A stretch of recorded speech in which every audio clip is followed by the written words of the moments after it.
It's one of the most beautiful mountains out there, a real postcard from the Pacific Northwest. We're talking about a 14,411-foot giant covered in a ridiculous amount of ice. The local Salish tribes call it Tahoma, the mountain that is God. But here's the thing, this God is not exactly friendly. Something's going on inside it that has nothing to do with a classic volcano blowing its top. The mountain is actually rotting from the inside out. America's most dangerous volcano doesn't even need to erupt to kill thousands of people. Its real weapon is way more sneaky, a threat that can hit on a perfectly clear day with almost no heads up. The real monster isn't lava, it's mud. But I'm not talking about mud you can just wipe off your boots. Imagine a river of wet concrete, 100 feet deep, tearing down a valley at 50 miles an hour. It's carrying house-sized boulders, entire forests of ripped-up trees, and everything else it's already destroyed. Bridges, roads, buildings. It doesn't go around stuff, it just wipes it out. This is a lahar. And for the more than 80,000 people who live in the Puyallup River Valley, in places like Orting, Sumner, and Puyallup, this is their #1 danger. For a lot of them, if it comes, they'll have maybe 40 minutes to get out alive. What does this mountain, Tahoma, mean to you? For some, it's a national park. For others, a spiritual symbol. And for a lot of people, it's just that huge white peak you see on the horizon. But how many of us actually see it as a serious, immediate danger? Let me know what you think in the comments. Your perspective here really matters. A lot of you watch our investigations and learn new things, which is awesome. But a ton of people forget to subscribe. If this story already feels important to you, please take literally 1 second and hit that button. For our channel, it's like an emergency siren. It tells everyone this content is important and needs to get seen. It's the best way to make sure we can keep making these videos. Thanks. Okay, let's get into it. To get why this is such a threat, you need to understand the 4 things that make Mount Rainier a ticking time bomb. First, the water. Rainier has more glaciers than any other peak in the lower 48 states, holding an estimated 3.3 billion cubic feet of ice and snow. It's basically a massive frozen reservoir, hanging 14,000 feet up, just waiting for something to set it off. Second, those super steep slopes. The mountain's dramatic shape acts like a giant funnel, directing anything that breaks loose into narrow, deep river valleys like the Puyallup, the Carbon, and the Nisqually. These valleys are practically highways for a lahar. Third, and this is the really scary part, hydrothermal alteration. For thousands of years, hot, acidic gases and water from the volcano's magma chamber have been seeping up through cracks in the rock. It's literally cooking the mountain from the inside. As USCE scientist in charge Seth Moran put it, the whole system is rotting the mountain from the inside out. This process turns solid, tough rock into weak, crumbly stuff that feels like clay. It creates these huge, unstable areas on the upper mountain that are always about to fall apart. And the fourth ingredient? People. The same lahars that carved out these valleys over thousands of years also left behind rich, fertile soil. Of course, people settled there. Farms popped up, then towns, then cities. Today, sprawling suburbs, schools, shopping centers, and industrial parks are sitting right on top of the deposits from ancient, huge mudflows. They're basically living on borrowed time, on land that the mountain owns. We're not just guessing about this. The proof is right there in the ground. About 5,600 years ago, way before any modern cities existed, a massive piece of Mount Rainier's weak northeastern side just broke off. It wasn't an eruption, it was a spontaneous collapse. The lahar that followed was one of the biggest the world has seen in the last 10,000 years. Geologists call it the Osceola Mudflow. It was a wave of rock, ice, and clay, almost a cubic mile in size. That's enough material to bury the entire island of Manhattan under 140 feet of mud. The Osceola Mudflow tore down the White River Valley, cleaning it out, before spreading across and burying over 212 square miles of the Puget Sound lowland. It traveled more than 60 miles, eventually pouring into what's now Commencement Bay. The modern port of Tacoma, which is a super important economic hub for the entire West Coast, is almost completely built on top of this 5,600-year-old disaster deposit. The cities of Sumner, Puyallup, and Enumclaw are in large part also built on it. The Osceola Mudflow is the ultimate warning. It's the blueprint for the absolute worst-case scenario. It shows that the volcano doesn't need to erupt to totally change the whole region. It just needs to twitch. And it has twitched since then. Around 1480, another event happened, smaller than Osceola but still terrifying. Again, no big eruption. A slope failed on the mountain's west side and triggered what's now called the electron mudflow. It rushed down the Puyallup River Valley, a torrent of debris moving at highway speeds. It hit the present-day location of Ording, Washington, in less than an hour. Geologists can still see its leftovers in the riverbanks today, a thick, messy layer of rock and clay that's a constant reminder. For decades, geologists knew about this risk, but it wasn't really on the public's radar. That all changed on November 13, 1985, thousands of miles away in Colombia.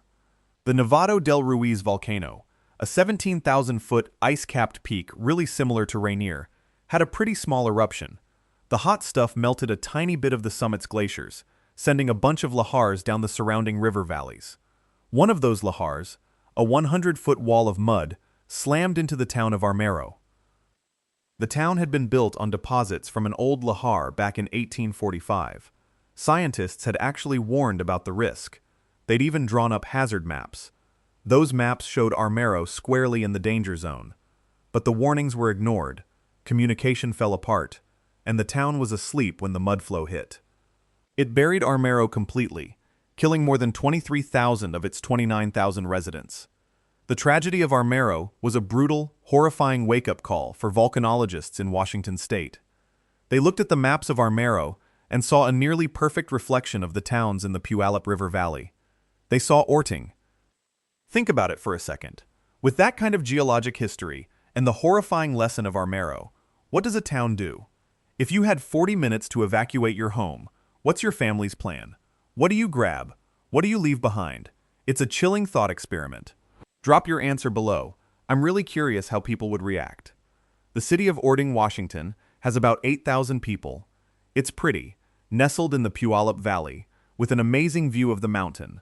But every single bit of it is also in the lahar inundation zone. If a lahar the size of the electron mudflow were to happen today, scientists figure Ording would only have between 40 and 50 minutes of warning. That's it. Former Ording School Superintendent Sean Aaron put it really simply. It's not if, it's when. We feel like we're literally located at ground zero. This isn't about giving up, it's about pushing people to act. Ording has actually become a world leader in preparing for lahars. You see it everywhere. Blue signs with a running person and a simple message, lahar evacuation route. They show people where to go, on foot to high ground. Because when those sirens go off, the roads are going to be useless. A mass panic with cars would just create gridlock, and nobody would get out. The only way to survive is to run. The most powerful symbol of this reality is at the schools. In October 2021, just like every year, the Ording School District did its annual lahar evacuation drill. All 2,300 students, from kindergartners to high school seniors, walked out of their classrooms and started moving. Their route takes them over a special pedestrian bridge, unofficially called the Bridge for Kids, or the Lahar Evacuation Bridge. It was built just to get the town's kids over the Carbon River and up to safety on the hill. They practice this every year, rain or shine. They know the route. They know what the sirens sound like.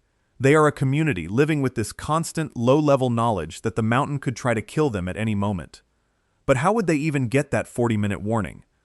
That's where the technology comes in. Buried in the river valleys high up on the mountain is a network of silent listeners. They're called acoustic flow monitors, or AFMs. These are basically super-sensitive microphones buried in the ground. They're set to pick up a very specific sound, the deep rumble of a lahar. The ground-shaking vibration from a debris flow is totally different from the sound of a regular river or a storm flood. The AFMs are programmed to recognize that deadly hum. When several sensors pick up that telltale rumble, they automatically send an alert to the Pierce County Department of Emergency Management. From there, a system of sirens placed all over the valleys would go off. At the same time, alerts would hit phones, radios, and TVs. This is the Mount Rainier lahar detection system. The first version was installed in 1998, a direct result of what they learned from Nevado del Ruiz. Between 2017 and 2020, the USCS and its partners did a huge upgrade, replacing old gear with a much stronger, connected network of 19 stations. It's a tripwire for a catastrophe. When that wire is tripped, the clock starts. 40 minutes for Ording, maybe an hour for Puyallup and Sumner downstream. Up to 2 hours for the industrial areas around Tacoma. It's a race against a river of concrete. If you know anyone who lives in the Pacific Northwest, or just anyone who's fascinated by nature's raw power, please share this video with them right now. And if you're finding this deep dive valuable, hitting that like button really does help more people find this and understand the hidden risks around them. It's a small click that makes a big difference. The science behind this warning system comes from decades of hard work by geologists who walked these valleys and uncovered the mountain's violent past. A scientist named Kevin Scott, now retired from the USCS, did really important research in the 70s and 80s. He was a key person who mapped out how far the ancient Osceola mudflow reached, carefully looking at its deposits and realizing how huge the danger was. He saw that the fertile land people were building on was, actually, where a prehistoric natural disaster happened. Following in his footsteps is a new generation of scientists like Carolyn Dridger, a hydrologist and outreach coordinator for the USCS Cascades Volcano Observatory. For decades, she's been the face of lahar education, with the huge job of explaining this geological threat in a way that mayors, emergency managers, and school principals can grasp and act on. Dridger famously said, "Mount Rainier is a beautiful mountain, but it's a monster. Its potential exists to hurt a great many people." Her work isn't just about science. It's about saving lives through communication. It's about convincing communities to build evacuation bridges and practice drills for a disaster that might not happen in their lifetime, but could happen tomorrow. Overseeing the huge network of sensors that watch the mountain's every tremor is Harold Tobin, the Washington State seismologist and director of the Pacific Northwest Seismic Network. His team at the PNSN, which is a joint effort between the USGs and universities, is in charge of figuring out what all the data coming from seismometers on and around Rainier means. They watch for earthquake swarms, like the one in August 2022, when about 20 small quakes rumbled under the peak in a single day.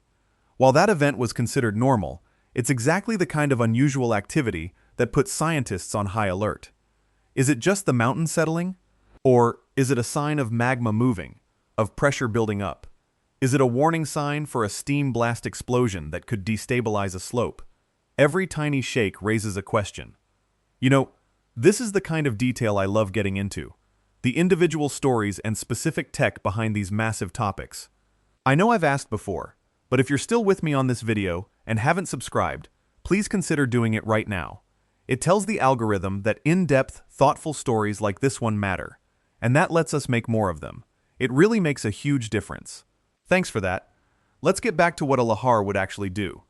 Once triggered, it would flood into the Puyallup River Valley, a channel that its ancestors have already carved out. That valley is a loaded gun pointed straight at Pierce County's population centers. After tearing through the area where Ording sits, the lahar would keep going. The cities of Sumner and Puyallup are next in line.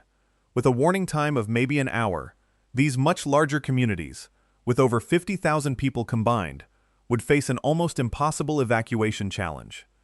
The mudflow wouldn't just stay in the river channel. A big lahar would overflow the banks, spreading across the whole floodplain, covering neighborhoods, business districts, and essential infrastructure. And it wouldn't be water. This is the most important thing to understand. A lahar isn't a flood. It feels like freshly poured concrete, but it moves as fast as a freight train. It's strong enough to rip bridges off their foundations, to push buildings off their footings and carry them downstream. Once it stops, it starts to harden. It's not just a layer of mud you can shovel away. It becomes a new layer of solid ground, dozens of feet thick, burying everything it covered. After the Novato del Ruiz disaster, rescuers who got to Armero found a solid, gray plain of mud that was already hardening. They could walk on top of it, knowing a whole city was buried just beneath their feet.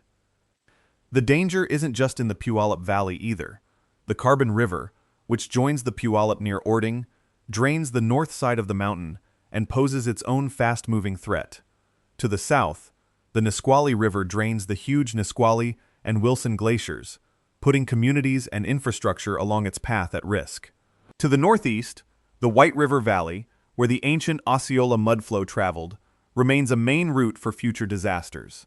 Every side of the mountain has its own network of valleys, its own set of funnels aimed at people.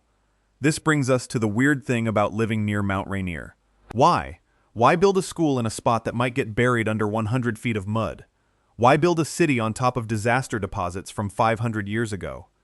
The answer is sad but simple. The land is really good. The same volcanic processes that create the danger also create amazing benefits. The old lahars broke down into rich, volcanic soil that's perfect for farming. The river valleys offer flat land that's easy to build on and has access to water. For the first settlers 150 years ago, who didn't know the deep geological history, it was paradise. And once a community is established, it kind of just keeps going. It grows. Generations are born there. It becomes home. This human psychology is powerful. The threat feels abstract. The timeline is geological. The mountain's beauty is there every single day. It's easy to push the danger to the back of your mind, until the sirens go off. And that day will come. The USCIS is super clear about the odds. They estimate the chance of a large, catastrophic lahar, the kind that would flatten Orting and flood Puyallup, is about 1 in 1,000 in any given year. That might sound low, but if you think about it, over an average human lifespan of about 70 years, the odds become roughly 1 in 14. That's a crazy number. It's about the same probability as a massive, magnitude 9 earthquake on the Cascadia subduction zone. It's not a question of if, but when. Jody Ferguson, the Director of Emergency Management for Pierce County, said it clearly. A lahar is our #1 hazard. It's more important than earthquakes, more important than floods, more important than everything else, because of how fast it is, how destructive it is, and how many people are in its way. Over 150,000 people in total live or work in the various lahar inundation zones around Mount Rainier. Their lives depend on a network of microphones, a bunch of sirens, and their own 2 feet. They have to hope the system works, that the warning comes, and that they can get to high ground in time. No one can outrun it. No wall can stop it. The only way to defend yourself is to not be there when it arrives. All right, I know, it's the second reminder. But think of it like one of those lahar warning tests. A little bit repetitive, but you'll be glad you paid attention. We are a tiny operation, and every single person who subscribes is a vote of confidence that allows us to keep the lights on and make more documentaries like this one. So please, if you've made it this far, just take that 1 second. Click the button. It genuinely means the world to us. The final, terrifying piece of the puzzle is that the biggest disasters might come with the least warning. Everyone watches the mountain for signs of an eruption, earthquake swarms, gas spewing out, the ground changing shape. But remember, as the Osceola and Electron mudflows proved, the mountain doesn't need to erupt. A big earthquake on a regional fault could be enough to shake a hydrothermally weakened side loose. Even just gravity, acting on a slope that's been slowly turning into clay for thousands of years, could be the trigger. As Seth Moran warned, the opportunity for a collapse without any warning from an earthquake or an eruption is a real thing, a silent collapse. That's the true nightmare scenario. On a quiet summer afternoon, a piece of the mountain just lets go. The acoustic flow monitors would be the very first sign that anything was wrong. By then, a wall of debris would already be moving, already speeding up, already on its way. So when you gaze at that majestic peak on the horizon, that icon of the Pacific Northwest, see it for what it truly is. It's not just a mountain. It's a living, breathing, and slowly breaking geological machine. It is beautiful, yes, but as Carolyn Dreger said, it is also a monster. A monster that created the very land on which 80,000 people now sleep, work, and raise their families. And it's a monster that will